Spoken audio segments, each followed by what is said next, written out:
கர்த்தர் தந்த நாளுக்காய் கர்த்தரை நன்றியோடு துதிக்கிறேன், ஸ்தோத்தரிக்கிறேன். இன்றைக்கி சங்கீதம் 1 2வது வசனத்தை இன்றைக்கி தியானிப்போம். நம்ம ஒரு வசனத்தை படிக்கும் பொழுதே ஆண்டவர் நிறைய காரியங்களை நமக்கு கற்றுத்தருவார். அதனால் வசனத்தை படிச்சுட்டு தியானிக்கணும். அந்த கருத்துக்களை சொல்லித்தாங்க ஆண்டவர்னு சொல்லும்பொழுது நம்முடைய வாழ்க்கையில் நிறைய காரியங்களை நம்ம கற்றுக்கொள்ள முடியும். சங்கீதத்தை நிறைய தெரிஞ்சது தான். அதனால் நம்ம தியானிப்போம். சங்கீதம் 1 2வது வசனம் அதை தான் இன்றைக்கி தியானிப்போம். ஆண்டவர் நம்மளோட கூட பேச ஜெயிப்போம். இப்போ நல்ல தகப்பனே நமக்கு நன்றி செலுத்துகிற சுவாமி. வசனங்களை நாங்கள் ஆண்டவரை படித்து விட்டு அப்படி போகாதபடி தியானித்து அதனுடைய கருத்துக்களை நாங்கள் எங்கள் வாழ்க்கையிலே கடைபிடிக்க எங்களுக்கு ஆவியானவர் உதவி செய்ய வேண்டுமா என்று நோக்கி பார்க்குறோம் சுவாமி.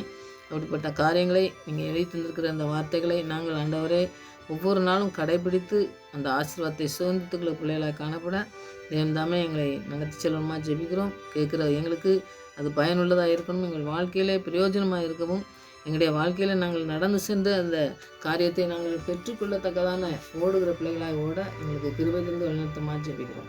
வசனத்தை தியானிக்கும்போது ஆவியானவர் எங்களோடு பேசி வழிநடத்தமாக ஜெபிக்கிறேன். துதிக்கான மாயமெல்லாம் அமைதியை செலுத்துகிறேன். ஏசுரஜன் நாம் தெரிஞ்சவங்களுக்கு நல்ல பிதாவே ஆமேன். ஒரு பாடல் பாடி வசனத்துக்குள்ள கடந்து செல்வோம்.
கர்த்தர் செய்த நன்மையாவும் எண்ணி முழு மனதாய் ஸ்தோத்தரிப்பேன்.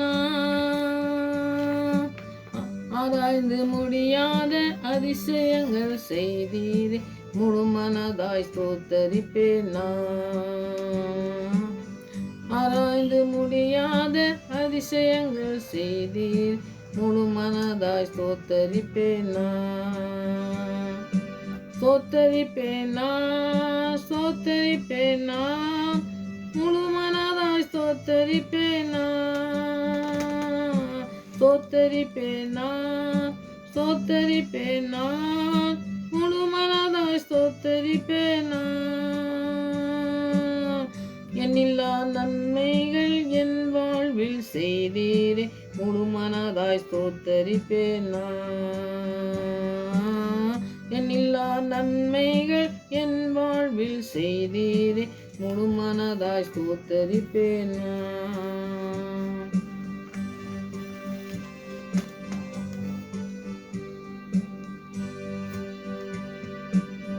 தாழ்வில் என்னை கண்ணோக்கி பார்த்தே, தயவாய் கம்பிக்கினே.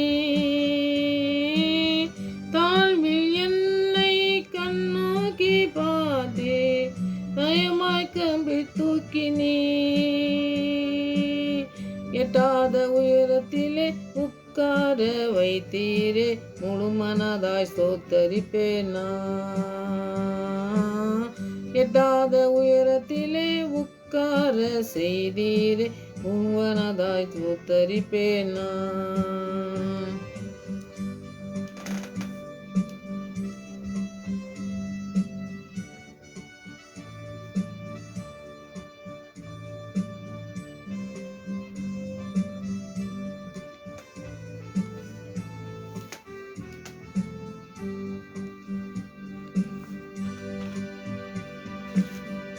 என்னை என்றும் கைவிடாத நேசர் இயேசு நீதான் ஐயா. என்னை என்றும் கைவிடாத நேசர் இயேசு நீதானையா. என்னை மறவாமல் என் நினைவாயிருப்பவரே முழு மனதாய் ஸ்தோத்தரிப்பேனா. என்னை மறவாமல் என் நினைவாயிருப்பவரே முழு மனதாய் ஸ்தோத்தரிப்பேனா.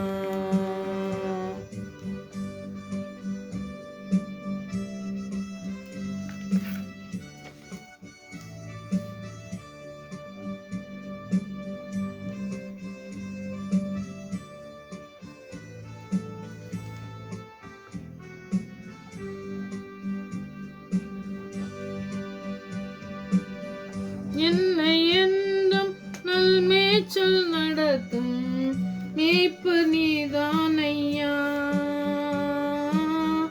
என்னை என்றும் நல்மேய்ச்சல் நடத்தும் மேய்ப்பு நீதானையா. நன்மை கிருபை என்றும் பின்தொடர செய்தீரே முழு மனதாய் ஸ்தோத்தரிப்பேனா. நன்மை கிருபை என்றும் பின்தொடர செய்தீரே முழு மனதாய் ஸ்தோத்தரிப்பேனா. ஸ்தோத்தரிப்பேனா ஸ்தோத்தரிப்பேனா முழு மனதாய் ஸ்தோத்தரிப்பேனா. ஸ்தோத்தரிப்பேனா ஸ்தோத்தரிப்பேனா முழு மனதாய் ஸ்தோத்தரிப்பேனா. ஆராய்ந்து முடியாத அதிசயங்கள் செய்தீரே முழு மனதாய் ஸ்தோத்தரிப்பேனா.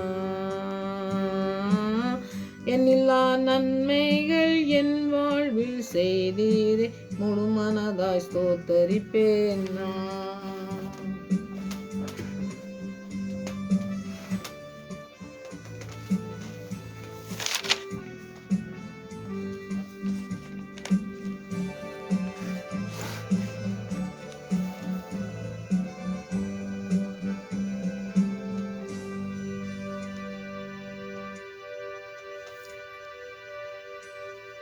சங்கீதம் 1வது அதிகாரத்தில் 2வது வசனத்தை இன்னைக்கு தியானிக்க போகிறோம்னு சொன்னேன். கர்த்தருடைய வேதத்தில் பிரியமாக இருந்து இரவும் பகலும் அவருடைய வேதத்தில் தியானமாக இருக்கிற மனுஷன் பாக்கியவான். இப்போ நம்ம இதை வசனத்தை அப்படியே வாசிட்டு போயிடுவோம். ஆனால் அதனுடைய ஒவ்வொரு வசனத்துக்கும் உள்ள அந்த கருத்துக்களை நம்ம அதை தான் பிரித்து நம்ம படிக்கும் பொழுது நிறைய காரியங்களை ஆண்டவர்கிட்ட நம்ம கற்றுக்கொள்ளவும் முடியும். அதன்படி நடக்கணுங்கிற ஒரு தியானமும் நமக்கு வரும். பைபிளை எப்பவுமே படிக்கும் பொழுது நிறைய திருப்பி சொல்கிறதான் தியானம் பண்ணணும். அதாவது தியானம்னா முழுமையாக நம்ம ஆண்டவர்கிட்ட அர்ப்பணித்து அந்த ஜெபிக்கிற நேரம் தான் தியானங்கிறது. நம்ம அதை தியானிப்போம். முதல்ல பார்த்திங்கன்னாக்கி கர்த்தருடைய வேதத்தில் பிரியமாக இருக்கணும்னு சொல்கிறார். கர்த்தருடைய வேதம்னா ஆண்டவருடைய வார்த்தை. இந்த வார்த்தையை நம்ம பிரியமாக இருக்கணும். பிரியம்னா என்னது? நம்ம ஒரு எந்த இடத்துல போனாலும் சரி பிரியமாக இருக்கணும்னா பாரு இவங்க பாரு சந்தோஷமாக இருக்காங்க, இவங்க மேலே நல்லா மகிழ்ச்சியாக இருக்காங்க, இவங்க இன்பமாக இருக்காங்க அப்படிங்கிற நிறைய கருத்துக்கள் அந்த இடத்துல பிரியம்ங்கிறதுக்கு நிறையா நமக்கு இருக்குது. பிரியமாக இருக்கணும்னாலே நமக்கு தெரியும். அவங்க மேலே பிரியமாக இருக்கணும்னாலே ஒரு ஆசையோடு இருக்கலாங்களாம், அவங்க இன்பமாக இருக்காங்க அப்படிங்கிற ஒரு காரியத்தையும் நீங்கள் சொல்கிறத நம்ம மனுஷ வாழ்க்கையில் நம்ம உலக வாழ்க்கையில் அதுதான் அந்த காரியங்களை நம்ம சொல்கிறோம். மகிழ்ச்சி, சந்தோஷம், இன்பம், இந்த மாதிரி காரியங்கள்லாம் நம்ம சொல்கிற வார்த்தை. மற்றவங்ககிட்ட நம்ம பேசுகிறோம் பார்த்தீங்களா, அந்த மாதிரி காரியத்தில் பிரியமாக இருக்கிறதுக்கு அந்த காரியங்களை சொல்கிறோம். ஆனால் வேதத்தில் ஆண்டவர் சொல்லும்போது இந்த நம்ம பிரியமாக இருக்கணும் அப்படிங்கும்போது பார்த்தீங்கன்னா மனம் இசைந்திருக்கணும், ஆண்டவரோட கூட இசைவாக இருக்கணும். அந்த பிரியம், அந்த உலக பிரியம் வேறு. அதுக்காக தான் நான் சொன்னேன், மனுஷன்ட்ட நம்ம அன்பாக இருக்கிறது, சந்தோஷமாக சமாதானம் இருக்குது, அதெல்லாம் அது ஒரு காரியம். ஆனால் ஆண்டவர்கிட்ட பிரியமாக இருக்கணும் அப்படிங்கிறது பார்த்திங்கன்னாக்கி அவரோட இசைந்திருக்கணும். அவரோட கூட நம்ம அவரும் நாமும் ஒன்றா இருக்கணும். எந்த இடத்துக்கு போனாலும் சரி வார்த்தையில் நம்ம தியானிக்கும் பொழுது வார்த்தை நம்மளோட கூட பேசணும் அப்படிங்கிற ஒரு தியானத்தோடு நம்ம படிக்கணும். அப்படிங்கிறது தான் இந்த இன்பமாக இருக்கிறத நம்ம பார்க்கும். நம்ம மனம் இசைஞ்சு இருக்கணும்னாக்கி நமக்கு ஆண்டவர் எப்படி இருக்கணும் அப்படிங்கிறத நம்ம புரிஞ்சுக்கிட்டாதான், அவரை என்ன செய்யணும் அப்படிங்கிறத தெரிஞ்சுக்கிட்டாதான், அவர் நம்மளோட கூட பேசணும்னா நம்ம என்ன செய்யணுங்கிறது முதல்ல தெரியணும். ஆண்டவரை எப்பவுமே பார்த்தீங்கன்னாக்கி நீங்கள் பரிசுத்த அலங்காரத்தோடனே கர்த்தரை தொழுது கொள்ளுங்கள்னு வரும். அப்புறம் அவரை பாடி துதிக்கிற அந்த துதியின் மத்தியில் வாசம் செய்கிறவன்னு சொல்லி வரும். நிறைய காரியங்கள் சங்கீதத்தில் நீங்கள் படிச்சிருக்கலாம். அந்த மாதிரி காரியங்கள் நீங்கள் படிக்கும்போது 135வது சங்கீதத்தில் 3வது வசனம் பார்த்தா கர்த்தர் நல்லவர், அவருடைய நாமத்தை கீர்த்தனம் பண்ணுங்கள், அது இன்பமானது. அப்போ கர்த்தருடைய வார்த்தையை, அவருடைய வார்த்தையை பார்த்தீங்கன்னாக்கி கீர்த்தனம் பண்ணணும்னா பாடி துதிக்கணும். ஆண்டவருடைய நிறைய பாடல்கள் இப்போல்லாம் பார்த்தீங்கன்னாக்கி சின்ன வயசுலேயே பார்த்தீங்கன்னா பாடல் படிக்கிறது, பாடல் எழுதுறதெல்லாம் பார்த்தீங்கன்னாக்கி இவங்க ரொம்ப ஆச்சரியமாக இருக்குது. அந்த நாட்கள்லாம் அதுக்கு ஒரு சங்கீதம் படித்து அதை பாடல் படிக்கிறதுக்குன்னே நிறைய பேர் அதுக்குன்னு ஒரு நேரத்தை செலவு பண்ணுவாங்க. அடுத்தது வந்து பார்த்திங்கன்னா அதுக்குன்னு ஒரு பாடங்கள், அந்த பாடங்களை படித்தா தான் அந்த பாடல்கள் படிக்கவே முடியும் அப்படிங்கிற ஒரு பழைய நாட்கள்லாம் நீங்கள் பழைய காலத்து பாடல்கள்லாம் நீங்கள் பார்த்தீங்கன்னாக்கி மியூசிக்லாம் இந்த மாதிரி மியூசிக்லாம் கிடையாது. அந்த நாட்களில் பார்த்தீங்கன்னாக்கி அவங்க வந்து நிறைய வந்து பாடல்களை வந்து சங்கீதமாக அந்த கீர்த்தனை அதெல்லாம் படிக்கும்பொழுது அந்த ராகம் அந்த இதெல்லாம் தாளங்கள் அதெல்லாம் வந்து பார்த்திங்கன்னாக்கி படித்து அப்புறம் தான் வந்து அந்த பாடல்களே படித்த நிறைய பேர் நீங்கள் பழைய பாடல்களை பார்த்தீங்கன்னா தெரியும். அவங்க அந்த மாதிரி படிச்சு ஆனால் இந்த நாட்களில் அப்படிலாம் கிடையாது. அவங்க வந்து என்னன்னாலும் சரி பாடல்களை எழுதுறாங்க, அதுக்கு மியூசிக் போடுறாங்க. மியூசிக் இன்னைக்கு சிஸ்டங்கள்லாம் நிறைய இருக்கிறதுனால அவங்க வந்து சாதாரணமாக படிக்கக்கூடிய ஒரு சான்ஸ்லாம் இருக்குது. அதனால் நிறைய கீர்த்தனம் பண்ணுறது ஆண்டவரே மகிமைப்படுத்தக்கூடியது. அது வந்து ரொம்ப ஆண்டவருக்கு பிரியமானது. அதனால் அதை நம்ம செய்கிறதுக்கு இன்றைக்கி ஆண்டவர் நிறைய பிள்ளைங்களெல்லாம் எழுப்பி ஆண்டவர் துதிக்கிறத நம்ம பார்க்கும் பொழுது, அவங்க ஒர்ஷிப் பண்ணுறதெல்லாம் பார்க்கும்பொழுது பார்த்திங்கன்னா நிறையா நம்ம ஆண்டவர்கிட்ட இன்பமாக இருக்கிறது நம்ம நடத்தும் அப்படிங்கிற காரியத்தை நம்ம செயல்படுத்தலாம். இப்போ பாருங்கள், துதித்தல் தான் இன்பமானதும் ஏற்றதுமாக இருக்கிறதுன்னு சொல்லி 147:1 சங்கீதத்தை நீங்கள் படிச்சிங்கன்னா இருக்குது. அப்போ கீர்த்தனம் பண்ணுறதுன்னா ஆண்டவரை துதிக்கிறதுன்னு நான் சொன்னேன். அப்போ ஆண்டவருடைய வசனத்தை நம்ம பிரியமாக இருந்து அவரை துதித்து, அதான் பரலோகத்திலே வந்து பார்த்திங்கன்னா எப்பொழுதும் ஆண்டவரை துதிக்கிற சத்தம் தான் கேட்குன்னு சொல்லி போட்டிருக்கு. அப்போ நம்ம எப்பொழுதும் துதிக்கிற பிள்ளைங்களாக இருக்கணும். வார்த்தையை கேட்கும்போது பிரியமாக இருக்கும் பொழுதே ஆண்டவரை கீர்த்தனம் பண்ணணும், ஆண்டவரை துதிக்கணும் அப்படிங்கிற ஒரு காரியத்தை நம்ம செய்கிறதுக்கு நம்ம அர்ப்பணித்து ஜெபிப்போம். ரெண்டாவது பார்த்திங்கன்னாக்கி ஆண்டவர் சொல்கிறது பாருங்கள், இரவும் பகலும் இந்த பிரியமாக இருக்கணும். அடுத்தது இரவும் பகலும் அவருடைய வேதத்தில் நீங்கள் என்ன செய்யணுமா வந்து தியானமாக இருக்கணும்னு சொல்லி சொல்கிறாரு. அப்போது இரவும் பகலுங்கிறத நம்ம ரெண்டையும் பிரித்து பார்த்தோம்னாக்கி நீங்கள் ஆதியாகமம் 1வது அதிகாரத்தில் 1வது அதிகாரத்தில் ஆண்டவர் இந்த இருளாக இருந்ததை எப்படி வெளிச்சமாக்குறாரு நீங்கள் நிறைய பேருக்கு தெரிஞ்சிருக்கலாம். ஆனால் நம்ம தியானிக்கும் பொழுது அந்த வசனத்தை நான் சொல்கிறேன், நீங்கள் படிங்க. ஆதியாகமம் 1, 3, 4, 5 வசனத்தை பார்த்திங்கன்னா ஆண்டவர் வந்து வார்த்தையை அனுப்பி அதை வந்து அந்த ஒழுங்கின்ன இல்லாமல் இருளாக இருந்த அந்த காரியத்தை வந்து ஆண்டவர் ஒழுங்குபடுத்தாது. அது வெறுமையும் ஒரு இருள் வெளிச்சம் அந்த இருள் அப்படிங்கிறது அந்த ஒரு பிரிவை இல்லாமல் ஒரே வந்து ஒரு ஒழுங்கு இல்லாமல் இருந்திருக்குன்னு சொல்லி நம்ம பார்க்கோம். அப்போ வந்து ஆண்டவர் வெறுமையாக இருந்ததை முதல்ல வந்து வெளிச்சத்தை உண்டாக்குறாரு. அடுத்தது ரெண்டாவது வந்து பார்த்திங்கன்னா வார்த்தையினால தான் எல்லாத்தையும் உண்டாக்கி ரெண்டையும் வெவ்வேறு பிரிக்காரு. அப்போ இருள் வெளிச்சம் நமக்கு வந்து இன்பம் துன்பம் அப்படின்னு இருக்குது. அப்புறம் வந்து பார்த்திங்கனாக்கி நமக்கு எல்லாமே ரெண்டு இருக்குது, இரவு பகல் இருக்குது. நமக்கு வந்து வெளிச்சம் தெரிஞ்சதுனாக்கி என்னன்னு தெரியும், இருள் இருந்ததுன்னா என்னன்னு தெரியுது. அப்போ ஆண்டவர் அதை ரெண்டையும் பிரித்து ஆண்டவர் அதுதான் முதலாவது ஆண்டவர் வந்து படைச்சது முதலாவதுன்னு சொல்லி பார்க்கும். அந்த வெறுமையானதை ஒழுங்குபடுத்தினாருன்னு சொல்லி பார்க்கும். அப்போ பகல் ஆளுதுக்கு சூரியனை, இரவு ஆளுதுக்கு நிலவையும் உண்டாக்குனாருன்னு சொல்லி நம்ம பார்க்கும். அது வந்து நிறைய பேர் இந்த கருத்துக்கள் அந்த அதிகாரத்தை படிக்கும் பொழுது ஆண்டவர் இப்படி ஒரு நாளை எப்படி உருவாக்குனாரு, சூரியனையும் சந்திரனையும் உருவாக்குனாருன்னு சொல்லி போட்டிருக்குது, இரவும் பகலும் உண்டாக்குனாருன்னு சொல்லி போட்டிருக்குது. ஆனால் இரவு இப்போ பார்த்தீங்கன்னாக்கி அமெரிக்காவில் போனோம்னாக்கி இந்த டைம்லாம் கொஞ்சம் வேறு மாதிரி மாறுது. ஆனால் அதெல்லாம் வந்து நம்ம ஆண்டவர் வந்து சொல்லவே செய்யலை.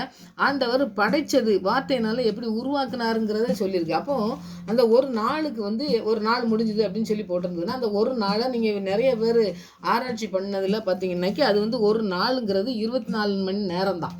அந்த 24 மணி நேரம் இரவு பகல் அப்படிங்கிறத ரெண்டையும் பிரிச்சா இருந்து தான் ஆண்டவர் வேதத்திலும் சொல்லியிருக்காரு. அதுதான் சரியானது. மற்றவங்க என்ன சொன்னாலும் அது வந்து அதுக்கு பொருந்தாதுன்னு சொல்லி நம்ம பார்க்கோம். அதில் வந்து பவுல் வந்து எழுதும்போது நீங்கள் பார்த்தீங்கன்னாக்கி பவுல் வந்து பார்த்திங்கன்னா எப்பவும் அந்த வேத வசனத்தை கோட்பாடு பண்ணி தான் அவர் வந்து எழுதுறதை நீங்கள் பார்க்கலாம். இப்போ 2 கொரிந்தியர் 4:4-6 வரை அதை எழுதும்போது பார்த்தீங்கன்னாக்கி 7 வரைக்குமே நீங்கள் படித்து பார்த்தீங்கன்னாக்கி தேவனுடைய சாயலாக இருக்கிற கிறிஸ்துவின் மகிமையான சுவிசேஷத்தை, ஆண்டோடைய சுவிசேஷத்தை தான், அவருடைய வார்த்தையை தான் நம்ம தியானிக்கும். அப்படி தியானிக்கும் பொழுது தான் அந்த இருள் பகல்லாம் நமக்கு நம்முடைய வாழ்க்கையில் வருது. பார்த்திங்களா, இருள் பகல் மாதிரி நம்முடைய வாழ்க்கையிலையும் நிறைய கஷ்டங்கள் வருது. அடுத்தது வந்து ஆண்டோடைய உதவியை நாடி நம்ம போகிறோம். அப்போது அந்த இருள் வரும்பொழுது நம்ம வெளிச்சத்தின் பிள்ளையாக நம்மளை ஆண்டவர் மாற்றுறதுக்காண்டி தான் இந்த வசனங்களெல்லாம் எழுதி வச்சிருக்கிறாரு பாருங்கள். அது ஒளி அவிசுவாசிகளுக்கு அவருக்கு பிரகாசமாக இருக்காதபடிக்கு பிரபஞ்சத்தின் தேவனானவன் அவருடைய மனதை குருடாக்கியிருக்கான்னு சொல்லி ஆண்டவர் சொல்லிட்டு பாருங்கள். இவர் வந்து பவுல் எழுதும்போது எவ்வளோ அழகாக எழுதுறாருன்னு பாருங்கள். இந்த வசனத்தை 7 வரைக்கும் நீங்கள் படித்து பார்த்தீங்கன்னாக்கி ஆண்டவர் சொல்கிற அந்த காரியங்களை நீங்கள் படிக்க முடியும். 5வது 6வது வசனத்தை பார்த்தீங்கன்னா, இருளிலிருந்து வெளிச்சத்தை பிரகாசிக்க சொன்ன தேவன் இயேசு கிறிஸ்துவின் முகத்தில் உள்ள தமது மகிமையின் அறிவாகிய ஒளியை தோன்ற பண்ணும் பொருட்டாக எங்கள் இருதயங்களிலே பிரகாசித்தார். அப்போ அறிவு தரதுக்காண்டி தான் அந்த ஒளி. அந்த ஒளி வந்து இந்த இரவை வந்து என்ன செய்ய மாற்றும். இரவை மாற்றக்கூடியது பகல். அப்போ நம்முடைய வாழ்க்கையில் இரவை மாற்றுறதுக்கு ஒரு பகல் இருக்குது. அந்த வார்த்தை மூலமாக தான் நம்மளை வந்து ஆண்டவர் போஷித்து நடத்துகிறாருன்னு சொல்லி அந்த பவுல் வந்து எழுதியிருக்கிற காரியத்தை நீங்கள் படிச்சிங்கன்னாக்கி, இது இந்த 7வது வசனத்தில் நீங்கள் ரொம்ப ஆழமாக நீங்கள் படிக்கிறவங்களா இருந்தால் படிங்க. அதனுடைய ஆண்டவர் உங்களோட பேசுவான்னு சொல்லி நான் விசுவாசிக்கேன். இந்த மகத்துவமுள்ள வல்லமை எங்களால் உண்டாயிராமல் தேவனால் உண்டாய் என்று விளங்கும்படி இந்த பொக்கிஷத்தை மண்பாண்டங்களில் பெற்றிருக்கிறோம். இப்போ இந்த வசனத்தை நம்ம படிக்கும் பொழுது அந்த வசனத்தின்படி கருத்துக்கள் எல்லாம் நம்ம புரிஞ்சுட்டு ஆண்டவர் என்ன செஞ்சார். இப்போ இந்த ஆதியாமத்துக்கு போனோம். ஆதியாமத்தில் என்ன சொன்னார், என்னனால இந்த இடத்த இதை நம்ம செய்யணும், ஏன் இதை வந்து கடைபிடிக்கணும், ஏன் இருளும் பகலுன்ட்டு தெரிஞ்சிருக்கணும், இதெல்லாம் நமக்கு தேவையில்லைன்னு சொல்லி சிலர் வந்து போகிறவங்க அதை வந்து அலட்சியமாக எடுப்பாங்க. அப்படி கிடையாது. இருளோட வாழ்க்கையிலேருந்து நம்மளை வெளிச்சத்துக்கு கொண்டு வர நல்ல தகப்பன் நம்மளோட கூட இருக்கிறாருங்கிறத நம்ம புரிஞ்சுக்கிட்டு அந்த சுவிசேஷம் அந்த வார்த்தையினால தான், அந்த வார்த்தையினால முதல்ல நம்ம படித்தோம் பார்த்திங்கன்னா, அந்த வசனம் என்ன சொல்கிறது பாருங்கள். கிறிஸ்துவின் சாயலாக இருக்கிற கிறிஸ்துவின் மகிமையான சுவிசேஷம். அவர் கிறிஸ்துவின் மகிமையான சுவிசேஷ வார்த்தையை நமக்கு மண்பாண்டையில் தந்திருக்காரு. அந்த மண்பாண்டத்தில் நமக்கு தந்திருக்கிற அந்த வார்த்தையை எப்படி நம்ம தியானிக்கும், எப்படி நம்ம இந்த வார்த்தைகளை நம்ம சொல்கிறோம், மற்றவங்களுக்கு சொல்கிறோம் பார்த்தீங்களா. சொல்லும் பொழுதே நம்ம இந்த மகிழ்ச்சியான கிறிஸ்துவின் மகிழ்ச்சியான இந்த கிறிஸ்துவ சுவிசேஷத்தை நம்ம எப்படி சொல்கிறோம் அப்படிங்கிறத நம்ம மீது ஆண்டவர் வந்து பிரகாசிக்க பண்ணதுக்காண்டி தான் தந்திருக்கிறாரு. அப்போ நம்முடைய வாழ்க்கை எப்படி இருக்குது, மற்றவங்களுக்கு நம்ம சொல்கிற பொழுது எப்படி சொல்கிறோம், நம்ம இந்த வாழ்க்கையில் என்ன அந்த பிரகாசமாக உள்ள வாழ்க்கைன்னு சொல்லி சும்மா சொல்கிறாரு. ஏன் அப்படி சொல்லியிருக்காரு அப்படின்னா, ஆண்டவருடைய ஒளி பிரகாசம் நம்முடைய வாழ்க்கையில் பிரவேசிக்கிறதுக்கு தான் அந்த கிறிஸ்துவின் மகிமையான அந்த பிரசனத்தை நமக்கு தந்திருக்கிறாரு. நம்ம மண்பாண்டத்தில் தந்திருக்கும்போது நம்ம எப்படி பிரயோஜனப்படுத்தணும், நம்முடைய வாழ்க்கையில் எப்படி மற்றவங்களுக்கு பிரயோஜனமாக இருக்கணும் அப்படிங்கிற நோக்கத்தை வந்து பவுல் எழுதி வச்சிருக்கிற காரியத்தை நீங்கள் படிக்கும்போது தெரியுது பாருங்கள். அந்த மாதிரி ஆண்டவர் வாழ்க்கையில் இருளை மாற்றுறதுக்காக வெளிச்சத்தை கொண்டு வர்றதுக்காக தான் இந்த காரியத்தை செஞ்சார் அப்படிங்கிறத நம்ம பார்ப்போம். ஆதியாமத்தில் ஒளியை இருளாக இருந்ததை வெளிச்சத்தை கொண்டு வந்தார் பாருங்கள். அது மாதிரி நம்முடைய வாழ்க்கையில் வெளிச்சத்தை கொண்டு வர்றதுக்காக தான் மகிமின் பிரசனத்தை நமக்கு தந்திருக்காரு. அந்த மகிமின் பிரசனத்தை நாம் வந்து சரியாக நடத்தணும். நம்ம வாழ்க்கையில் சரியாக நடத்தலைனாக்கி அந்த வாழ்க்கையில் நம்ம வந்தது, ஆண்டவருடைய ஆவியானவரை பெற்றுக்கொண்டது, அவர் நமக்காக சிலுவையில் மரித்தது தெரியாமல் இருக்குது, எல்லாம் பிரயோஜனம் இல்லாமல் வாழக்கூடாது யாருமே. ஆனால் ஆண்டவருடைய வார்த்தையை நம்ம தியானிக்கும் பொழுது அவர் நிறைய நமக்கு கற்றுத்தரும் பொழுது அதை நம்ம கடைபிடிக்கிறதுக்கும் ஆண்டவர் நமக்கு உதவி செய்ய நம்ம ஜெபிக்கணும். அடுத்தது பாருங்கள், வேதத்தில் தியானமாக இருக்கணும்னு சொல்லியிருக்காரு. தியானம்னாலே இந்த வேதத்தில்னே வேதம்னாலே வார்த்தை தான். அவருடைய வார்த்தையில் நம்ம எப்பவும் தியானமாக இருக்கும். தியானம்னாலே பார்த்தீங்கன்னாக்கி நிறைய பேருக்கு தெரிஞ்சுக்கலாம். தியானம்னாக்கி எப்படி தியானம் பண்ணுறாங்கன்னு நீங்கள் நிறையா அதெல்லாம் கற்றுக்கலாம், நிறைய பேர் பார்த்துருக்கலாம். அவங்க வந்து என்ன செய்வாங்கன்னா, தியானம் பண்ணும்போது கண்ணை மூட்டு நிறைய ஜெபம் பண்ணுவாங்க பார்த்தீங்களா. அப்போ வந்து அந்த உள் மனது இருக்குது பார்த்தீங்களா, அந்த ஆழ்ந்த யோசனை மற்ற யோசனைகள் வரும் பார்த்தீங்களா, அதெல்லாம் வந்து தள்ளிட்டு அவங்க நம்ம ஆண்டவரை மாத்திரம் முன் வச்சு அவங்க ஜெபிக்கிறவங்களா இருக்கணும். முழுவதுமாக அவருடைய வார்த்தையே நம்ம ஆளுகை செய்யணும்னு சொல்லி ஒப்பு கொடுத்து ஜெபிக்கிறது தான் இந்த தியானங்கிறது. தியானம்னாலே நம்ம ஏதோ நம்ம படித்தோம் கண்ணை மூட்டு ஜெபிச்சோம் அப்படி கிடையாதுங்க. எல்லாவற்றையும் அப்புறப்படுத்திட்டு நம்ம ஆண்டவரும் நாமளும் தான் ஜெபிக்கும் பொழுது ஆண்டுடைய வார்த்தை நம்மளோட கூட இருக்கணும். நாம் அவரோட கூட ஐக்கியமாக இருந்து அவரோட இடைப்படணும். நான் முதல்ல சொன்னேன் பாருங்க, அது மாதிரி அவரோட கூட ஐக்கியமாக, அதாவது அவர் கூட நம்ம இருக்க மாதிரி, அவர் நம்மளோட கூட நம்ம பக்கத்தில் ஒருத்தர் உட்காந்து ஏதோ ஒரு பாடம் சொல்லித்தராங்க அப்படின்னு சொன்னோம்னாக்கி அதை நம்ம எப்படி கேட்போம். நமக்கு சொல்லித்தரும்போது நமக்கு மட்டும்தான் சொல்லித்தராங்க போது அதை கருத்தாக கேட்டால் தான் நமக்கு வந்து பயன். அதை கருத்தாக கேட்காம நாம் ஏதோ பார்த்துட்டு இருக்கோம், அவங்க சொல்லி கொடுத்துருந்தாங்கனாக்கி ஒன்றும் பிரயோஜனமே இருக்கா பார்த்தீங்களா. அதனால் ஆண்டவர் நம்மளோட கூட பேசும் பொழுது அவருக்கும் நமக்கும் இடையே எதுவுமே இருக்கக்கூடாது. அப்படி இருக்கிறது தான் தியானம்னு சொல்லி நம்ம பார்க்கோம். அதுக்கு வசனங்களும் நிறைய இருக்குது. யோசுவாவில் நீங்கள் படிச்சிங்கனாக்கி 1:8 நீங்கள் படித்து பார்த்தீங்கன்னா அவர் கட்டளையாக கடைப்பிடிக்க சொல்லுவார். நீ எப்படி இருக்கணும் அப்படின்னு சொல்லி, அந்த எப்படி வழியில் இருக்கணும், எப்படி தியானமாக இருக்கணும் அப்படின்னு சொல்லி ஒன்றுனா சொல்கிறாரு. 4 காரியத்தை ஆண்டவர் சொல்கிறத நீங்கள் பார்க்கலாம். அவர்கிட்ட யோசுவாக்கிட்ட நீ கடைப்பிடிக்கணும்னு சொல்லி ஆண்டவர் சொல்கிறாரு. அப்போ ஏன் அதை கடைப்பிடிக்கலனாக்கி நீ என்ன செய்ய முடியாது, வெற்றியை சுதந்திரிக்க முடியாது. அதனால் நீ தியானமாக இருக்கணும்னாக்கி, நீ என்னோட கூட முழுமையாக இருக்கணும்னாக்கி, அதுக்கு நான் சொன்னேன் இப்போ ஜெபிக்கும் போது கண்ணை மூட்டு நம்ம ஆண்டவரோடு கூட இடைப்படும் போது எதுவுமே இடையில் வரக்கூடாதுன்னு சொன்னேன். அதுக்கு வந்து நிறைய காரியங்களை ஆண்டவர் கற்று தந்துருக்கதையும் நம்ம இப்போ கடைபிடிக்கும் போது அது நிறைய ஆசீர்வாதத்தை பெற முடியும். யோசுவாக்கிட்ட சொன்ன காரியத்தை பார்த்தீங்கன்னாக்கி, முதலாவது நியாயப்பிரமாண புஸ்தகத்தை வச்சுருக்கணும். ஆண்டவருடைய வார்த்தை நமக்கு இருக்கணும். 2வது பார்த்தோன்னா வாயை விட்டே பிரியாது இருக்கணும்னு சொல்கிறாரு. ஆண்டவர் வாயில் எப்போவுமே பார்த்தீங்கன்னாக்கி அவருடைய வார்த்தையை நம்ம சொல்லிக்கிட்டே இருக்கணும் அப்படின்னு சொல்கிறாரு. அவரோட இடைப்படும் போது இந்த தியானத்தை சொன்னேன் பார்த்தீங்களா, அப்படி இடைப்படும் போது அவருடைய வார்த்தை தான் நம்மளோட கூட பேசணும். அப்படி பேசணும்னு சொல்லி யோசுவாட்ட சொன்னார். அடுத்து எழுதியிருக்கிறவளே நான் செய்ய, அந்த எழுதியிருக்கிற வார்த்தைகளை செய்கிறதுக்கு, நம்ம செயல்படுத்துறதுக்கு அவர்கிட்ட கவனமாக இருக்கணும். நம்ம கவனத்தை செலுத்தணும்னாக்கி அதுவும் நான் சொன்ன மாதிரி தியானம் தான்.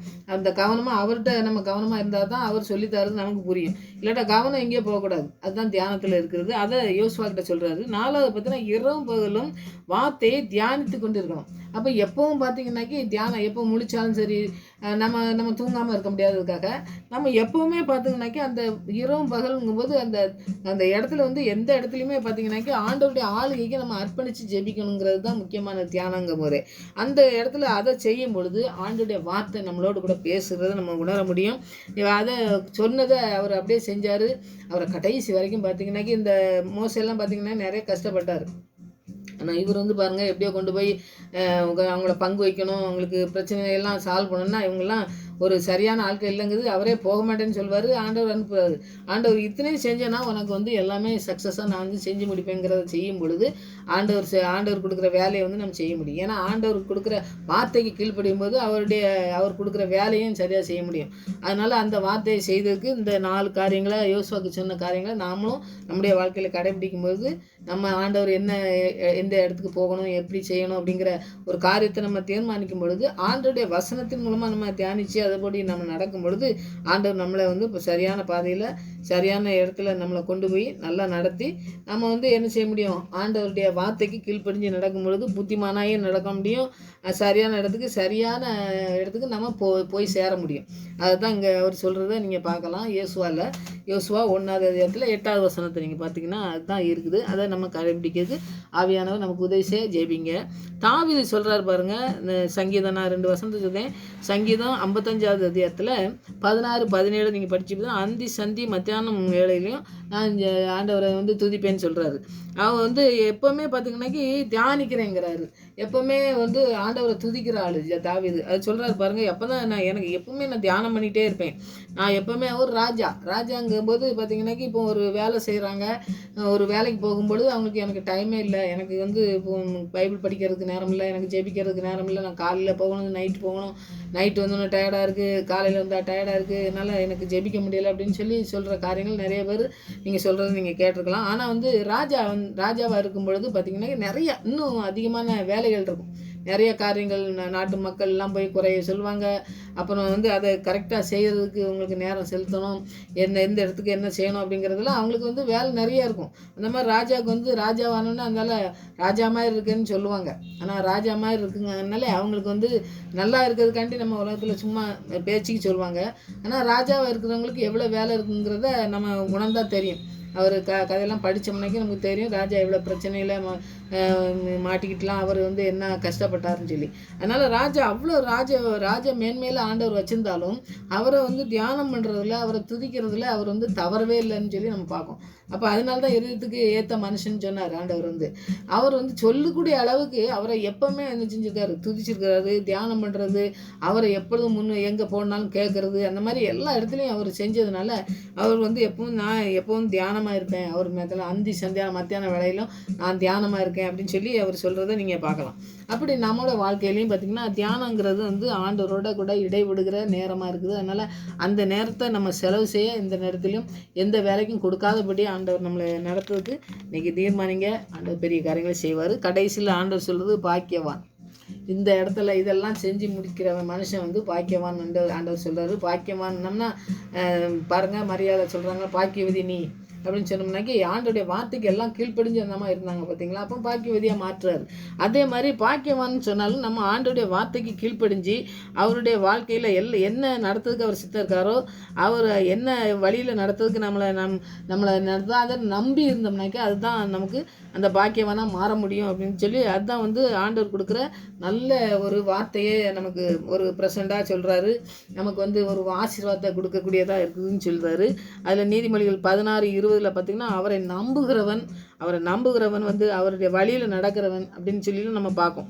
அப்போ அவருடைய வழியில் நடக்கிறவன் எவன், அவரை நம்புகிறவன் யாருன்னு சொல்லி முதல்ல நீதிமொழிகளில் 16:20 சங்கீதம் 128:1 பார்த்தீங்கன்னாக்கி அவர் சொல்கிறபடி நடக்கிறவன் எவனோ அவன் பாக்கியவான். அவர் சொல்கிறபடி அவருடைய வார்த்தைக்கு கீழ்ப்படிஞ்சு எவன்லாம் நடக்கிறானோ அவன்லாம் பாக்கியவானா பெற்று அவன் ஆசீர்வாதத்தை சுதந்திரிச்சு கொள்வான் அப்படிங்க. முதல்ல நம்பணும், அவர் சொல்கிறபடி நடக்கணும். இந்த ரெண்டு காரியங்களும் செய்யும் பொழுது அவன் பாக்கியவானா ஆண்டவர் மாற்றுறாருன்னு சொல்லுவான். அப்போ நம்ம ஆண்டவருடைய வார்த்தை என்ன சொல்கிறதுனா, இந்த ஒரே வசனத்தில் பார்த்தீங்கன்னாக்கி ஆண்டவருடைய வார்த்தை எத்தனை காரியங்களை நமக்கு கற்றுத்தருது. அதை நம்ம நடந்து செல்ல ஆவியானவர் நமக்கு உதவி செய்யணும். கர்த்தருடைய வேதத்தில் பிரியமாக இருந்து இரவும் பகலும் அவருடைய வேதத்தில் தியானமாக இருக்கிற மனுஷன் பாக்கியவான். அவருடைய வார்த்தைக்கு நம்ம முற்றிலுமாக அர்ப்பணித்து இன்றைக்கி ஜெயிப்போம். ஆண்டவர் பெரிய காரியங்களை செய்வார், இருளை மாற்றுவார்.